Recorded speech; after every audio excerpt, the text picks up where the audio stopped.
Hello, my name is Mr. Schweich, and I want to welcome you to the Digital Information Technology course at Melbourne High School. This video will give you some information about the makeup of this course, as well as some policies and procedures we will follow in this class. The basic course description is that this is an overview of current business and information system trends. This will be things that you would see later on in your academic environment and also as you move on into a career. And the emphasis here is on developing fundamental computer skills. So we'll be looking at how you use a computer, how software works, particularly how the Microsoft Office software works.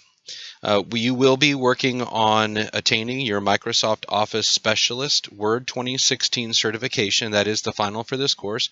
But beyond that, you'll have access to the MOS, which is Microsoft Office Specialist, the full Office Specialist certification, which would be Word, Excel, and PowerPoint, as well as the Microsoft Technology Associate certification. And these are all real industry certifications that are validated and accepted in businesses across the world. And so by attaining these certifications, it's not just for school, but it's something that you could put on a resume as you go into your career later on. Our classroom format is going to be a blended learning model, and what that means is that we'll have elements that will be both physical in the classroom as well as online, and we will be using a platform called testout.com. So most of your assignments are going to be done through this platform.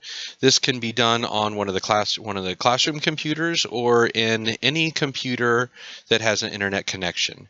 Additionally, you could watch there are video tutorials in this that you can watch on a tablet like an iPad or on your phone, but you will need to access a PC, a Mac computer, or even a Chromebook to take the tests and do the labs.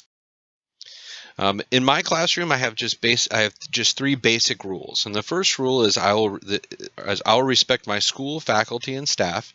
Rule number 2 is I will respect my fellow learners, and rule number 3 is I will do my best.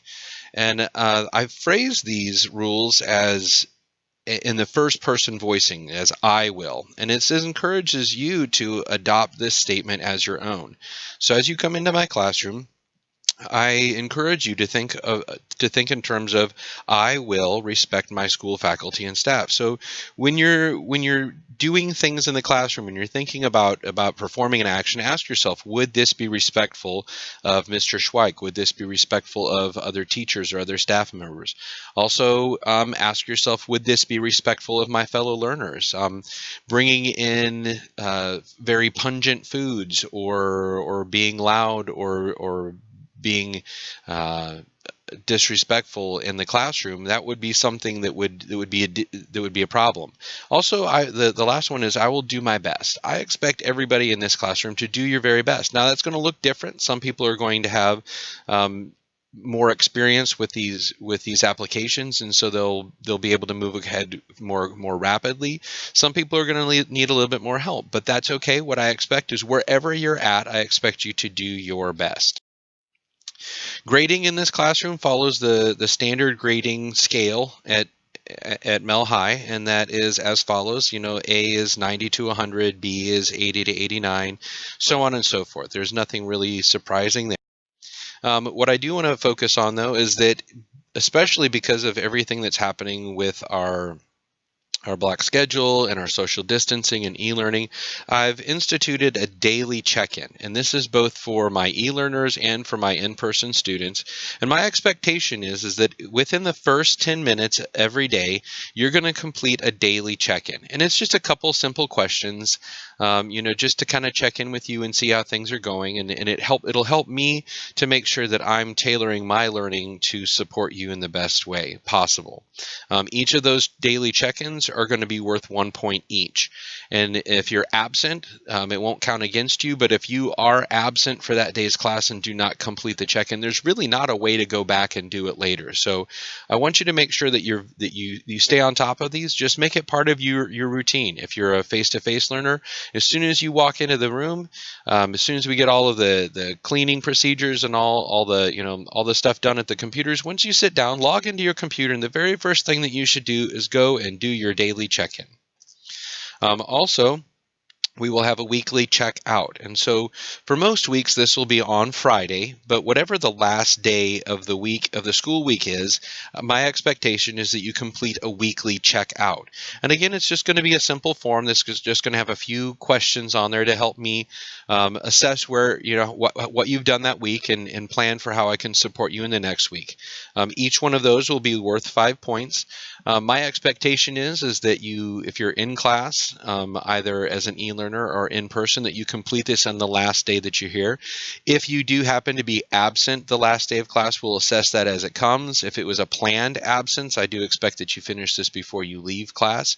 If it was an unplanned absence and you're unable to work, then we can work that out, and the next day that you're available, you can complete it. But you do need to complete one of these every week. Outside of that, we will have our test out sections. As I said, we'll be doing the majority of our work in the test out platform. And each of the sections will be worth 10 points. And 5 points you'll get for watching all the videos. One thing that we learned over the spring is that students that skip over the videos and go to try and do the assignment right away do not fare well. So I'm putting half of the points for each section into just watching the videos. And I know sometimes it can be time consuming, especially if it happens to be on a topic that you feel that you know very well. But again, what we found over and over again is that if you watch the videos, you're going to do better on the tests and then on the certification exam. So 5 points for watching the videos, 2 points for completing all of the labs, 2 points for getting a passing score on the concept questions quiz at the end of the section, and then one point for finishing on time. And I will be posting deadlines for each of the sections, and if circumstances come up, we may push those back, but for the most part, you should be planning on finishing each one of the sections on or before the posted deadline. Also, at the end of each chapter, there is an exam, and so that there's typically several sections in each chapter, but each of those chapter exams will be worth 50 points. There will also be a Microsoft Office Specialist Word certification exam. As I said earlier, the final for this course is the Word 2016 certification exam. Now, this class works a little bit different because, in your like an English class or a social studies class or something like that, excuse me, you would take your final exam at the very end of the course. With these certification exams, we want to give you have an opportunity to take it at least 3 times. And so we'll actually start taking this fairly early on in the semester, but you will have 3 attempts at this, at least 3 attempts at this. You could pass it on your very first attempt and then move on to other things. But that exam, passing that exam, is worth 200 points. If you score a 700 or better, which is a passing score for the certification exam, you get an automatic A, and that's a 100%. So if you get a 700, that's a 100% in the gradebook. If you get an 800 out of 1,000, that's 100% in the gradebook. All other scores will be graded by a percentage plus 20 percentage points. So for an example, if you get a 60 or a 600 out of 1,000 on the exam, you would have an 80 in the gradebook. One thing that I want you to notice is that all certification exams, including the one attempt, must be taken on-site at Mel High. And this is even for our e-learning students. This is a Florida Department of Education requirement. Because this is an industry certification that has special funding attached to it, we have to ensure that you are taking the test and not somebody else. And the only way that right now that they're allowing us to verify that is to have you actually physically come into the classroom and take that exam. So for my face-to-face students, that shouldn't be too much of a problem. But for my e-learning students, what that means is that we will be scheduling testing dates for you, and it'll be special. It'll be a special date, most likely like Friday afternoons on our early release days. But you will be required to come in at least one time and take that Word certification exam. Also, any other certification exams that you want to take beyond that initial attempt will have to be done here at Mel High. There also could be additional assignments and projects as needed, and I will assign those. If I feel the need to assign a project for extra support, enrichment, or assessment purposes, I will do so, and I will give point values for these assignments when I assign them.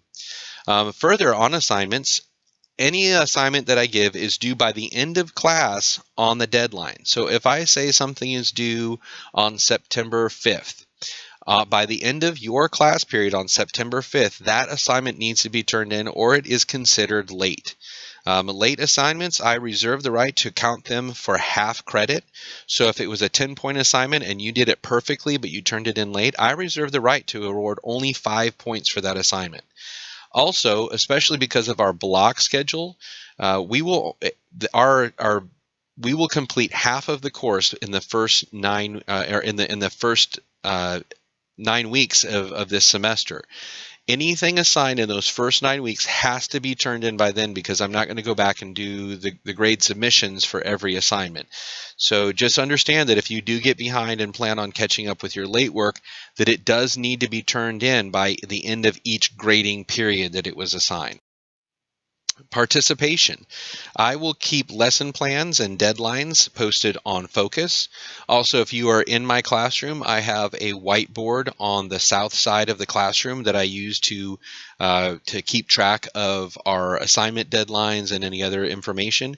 And then also in Microsoft Teams, we will be utilizing Microsoft Teams as our communication hub. And so these three places, I will be posting lesson plans, deadlines, announcements, and my expectation is that you're keeping up with those in these three areas. If you are absent for any reason, you are responsible for any and all work missed due to that absence. If the absence was planned, then I expect you to look ahead and finish your work before you leave. If the absence was unplanned, you will have the number of days absent plus 1 to make up your work.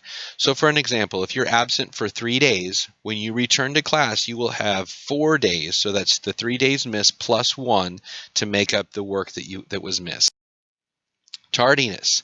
If you are a face-to-face student, you are tardy to my class if you are not completely in my classroom and ready to begin work when the bell rings. So what this means is if you decided to hang out in the classroom or out in the hallway for some reason, and the bell rings and you come running through my doorway, you are tardy. If you are walking into the classroom and the bell rings and you have not sat down at your seat yet, you are tardy. Again, I reserve the right to give exceptions to this if you had a extenuating circumstance. But for the most part, if you're not coming to my classroom with a pass in hand from another staff member or teacher, I will be counting that as a tardy. The first tardy that you get will be a warning. The second tardy, I will contact your parents and let them know that we've had some issue with you making it to class on time. The third tardy will be a disciplinary referral. So I will actually write a referral and send it up to the office. Every subsequent tardy after that will be a disciplinary referral. For hall passes, we have been instructed that we are not allowed to issue hall passes for the first or last 15 minutes of class. And this is because they're going to be using that first 15 minutes and last 15 minutes of each class period to thoroughly clean all of our common areas, our bathrooms, our hallways, commonly touched things like door handles. And so we want to make sure that our custodial staff has all the time necessary to fully clean all of these areas and help keep us safe. And so we're gonna honor that, and so I will not be allowing hall passes in the first 15 minutes or last 15 minutes of my class period. All of these hall passes will be on with a paper pass, and we've been told that we're going to be getting a pad of hall passes. And essentially the way this will work is you will fill out the hall pass and bring it to me, and I will sign it, and that will be how you will have permission to move about the campus. There will be a QR code posted near the door, or the form will be in our Microsoft Teams, and you'll use that to sign in and out. So if you're using a hall pass, You'll get the paper pass. You'll get me to sign it. You're either going to scan out using your phone on the QR code, or you're going to use the form in Microsoft Teams when you leave the classroom. When you return from the bathroom, you're going to throw that hall pass in the garbage, and you're going to either use the QR code to sign back into my class, or go to Teams and sign back in and continue on with your work. Necessary supplies. We are using the test out platform, and it does have a lot of video material in there. And as you can imagine, if I've got 28 classroom computers, and if we had 28 students all watching videos at the same time, it would get pretty loud and confusing in here. So I do need you to have a set of headphones with a 3.5 millimeter jack. That's just a standard headphone jack. So if you have, I know that a lot of our phone, the newer iPhones don't have a headphone jack anymore, so your headphones might not have that 3.5 millimeter. But just in any cheap headphones from Walmart, or your standard headphones, that 3.5 millimeter jack is pretty standard. If you don't have or can't get a hold of those, please let me know. I do have a couple pairs in the classroom that I can loan out to you. But the problem with that is if somebody uses them, then I need to clean them and set them aside before the next student uses them. So I do have a limited amount. So please don't plan on using my headphones. Please come into class with headphones ready to watch the videos. And then also a $10 supply fee. The digital information technology class, we have special things that we do throughout the semester, and that supply fee helps cover cost of paper and materials and software that we use in this class. And so you can bring that in. My preference would be a check, but you can also bring cash, and I will write a receipt for you. If in the event that we do have a disciplinary problem in my classroom, my standard escalation is the first time I have a problem with what you're doing in my class, I will give you a warning. And what I'll typically do is I'll just let you know that what you're doing either violates one of my 3 rules. Either I feel that you're not being respectful to staff, I feel you're not being respectful to your fellow learners, or you're not doing your best. So the first time will be a warning. The second time I will contact your parents, and you could lose some form of class privileges. And then the third time that we have to deal with that situation will be a disciplinary referral. One area that I want to address specifically is in the area of electronics. I do believe that cell phones and personal devices do have a place in our learning environment, but they should not be used in a way that disrupts the learning. For instance, if you're working on a project in my classroom, you're doing a PowerPoint, or you're putting together a Word document. If you're not doing videos, then it's completely silent for you, and you're more than welcome to listen to music while you work. However, my expectation is that you put on something that is going to allow you to just work for that time, and not have to go in and change songs every couple of minutes. I don't want to see you picking up your phone every 3 minutes to pick another song, because the temptation is going to be there, because any other notifications that you have are going to draw your attention away. So just understand that I don't have a hard rule against electronics, but if I do feel that they're disrupting your ability to learn in the classroom, I will ask you to put them away. Also, classroom computers will not be used for online gaming. Over the last couple of years, we've seen a lot of malicious code actually being attached to some of these online games, and these classroom computers are very expensive. If something happens to them, I'll have to pay $1,000 out of my funds to be able to purchase a new computer. And not to mention the fact, but if you get some sort of malware on this computer, we've now opened up the entire Brevard Public School System network to that intrusion. So the exception to that rule would be there are games like on typing.com. Any of those types of games. If you want to do something, I know, like Lumosity. So if there's something that you want to do online, just talk to me, and I'll let you know if I feel that is a site that is safe. But for the most part, classroom computers are to be used for my school work.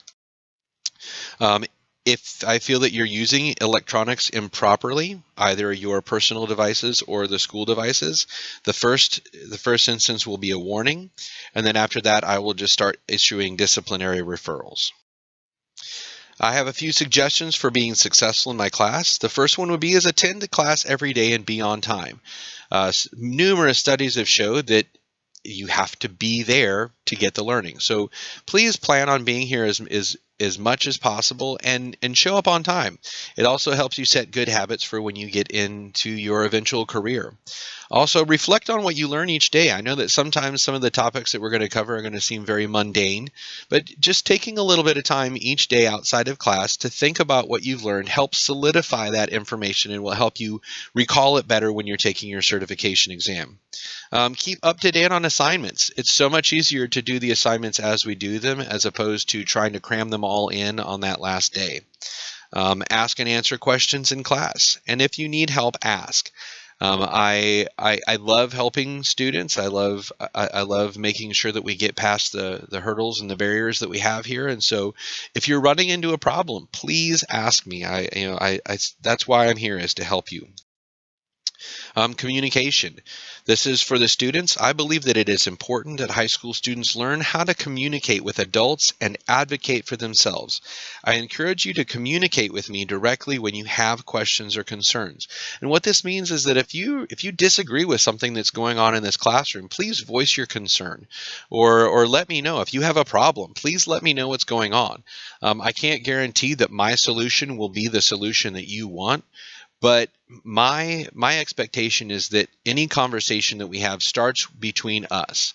If you voice your problems to your parents and they contact me as your legal guardian, I will absolutely communicate with them. But my expectation to them would be that then you come and talk to me, because you are all at or very near you're becoming an adult. And so I would very much like to see you respond and behave as a responsible adult. So if you have a problem, if you see something going on, or maybe even you just dislike a practice that I have, please let me know. We'll talk through it. If I feel that your concerns are are valid, then we may even change a policy or change it specifically for you. My email is schweich.jacob@brevardschools.org. I know that can be hard to spell, so take note of it, SCHWEICH. And that is our introduction to digital information technology. I hope that helps you feel a little bit more comfortable about what you're getting into, and I look forward to seeing you in class.